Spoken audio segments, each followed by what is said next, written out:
یا اللہ یہ ساری چیزیں آج بک جائیں تو میں اپنی والدہ کے لیے دوائیاں لے جاؤں گا۔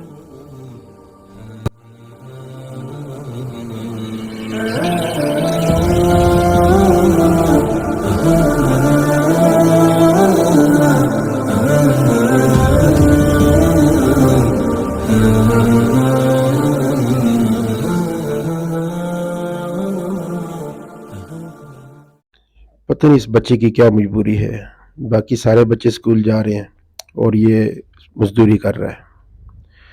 یار اس سے پوچھنے لوں جا کے، چلو پوچھ لیتا ہوں۔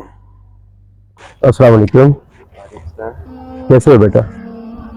بیٹا آپ کے ساتھ کے بچے سارے اسکول جا رہے ہیں اور آپ یہ مزدوری کر رہے ہو، کیا مجبوری ہے آپ کی؟ آپ کا تعارف؟ بیٹا میں اسکول میں ٹیچر ہوں، سرکاری اسکول میں۔ استاد جی آپ تو استادوں کے استاد ہیں، مجھے بھی پڑھنے کا شوق ہے لیکن گھر کے کچھ مسائل ہیں جس کی وجہ سے میں ادھر ہوں۔ اچھا تو کیا آپ کی کیا مجبوری ہے؟ میں آپ کی کچھ مدد کر سکتا ہوں؟ دیکھیں میری یہ مجبوری ہے کہ میں واحد کفیل ہوں گھر کا، ٹھیک ہے؟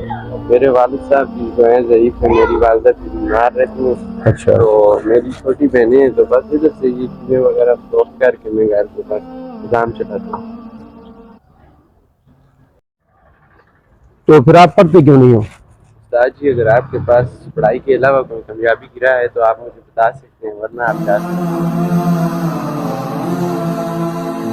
چلو بیٹا آپ ادھر ہی ہوتے ہو؟ چلیں انشاءاللہ پھر آپ سے ملاقات ہوگی اور اللہ آپ کے لیے آسانی فرمائے گا انشاءاللہ۔ اللہ حافظ۔